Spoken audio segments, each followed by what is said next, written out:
सारे धर्म की खोज यही है। इस एक बिंदु पर ही सारे धर्मों का अंत स्थल टिका हुआ है कि क्या शरीर की मृत्यु मनुष्य की मृत्यु है, क्या मर जाने के बाद सभी कुछ मर जाता है या कुछ शेष रहता है। और यह इतनी केंद्रीय सवाल है कि इस पर सभी कुछ निर्भर है। जीवन के सारे मूल्य, जीवन का सारा अर्थ, प्रयोजन, अभिप्राय, जीवन की सारी गरिमा, गीत, गौरव, सभी कुछ इस एक बात पर निर्भर है कि क्या शरीर के साथ सब कुछ समाप्त हो जाता है।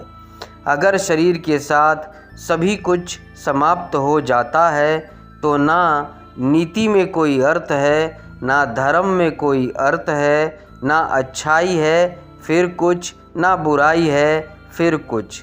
क्योंकि अच्छे भी मिट्टी में मिल जाते हैं, बुरे भी मिट्टी में मिल जाते हैं। अच्छे आदमी की मिट्टी में और बुरे आदमी की मिट्टी में कोई गुणात्मक फर्क नहीं होता। एक चोर और एक साधु के मरे हुए शरीर में कोई भी तो भेद नहीं है। और अगर चोर भी वहीं पहुंच जाता है और साधु भी वहीं पहुंच जाता है मिट्टी में, और दोनों समान हो जाते हैं, तो दोनों के जीवन में जो भेद था वह काल्पनिक था। क्योंकि मृत्यु ने प्रकट कर दिया कि सब भेद काल्पनिक थे। तुम अच्छे थे कि बुरे, दो कौड़ी की बात है। अगर मृत्यु के साथ सब कुछ समाप्त हो जाता है तो इस जगत में कोई नैतिक, कोई धार्मिक, किसी मूल्य का, किसी वैल्यू का कोई अर्थ नहीं है।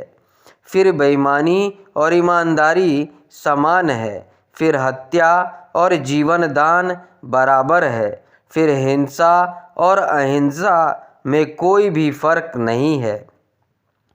फिर सत्य और असत्य में क्या भेद है, फिर मैं अच्छा रहूं या बुरा रहूं। जब अंत में सब समान ही हो जाता है और अच्छे और बुरे दोनों ही मिट्टी में मिलकर खो जाते हैं, तो अच्छे होने की सारी आधारशिला गिर जाती है।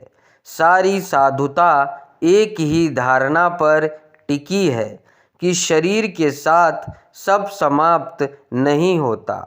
और जीवन का अर्थ इसी बात पर निर्भर है कि शरीर जब गिरता है तो कुछ बिना गिरा भी शेष रह जाता है। शरीर जब मिटता है मिट्टी में तो सभी कुछ मिट्टी में नहीं गिरता।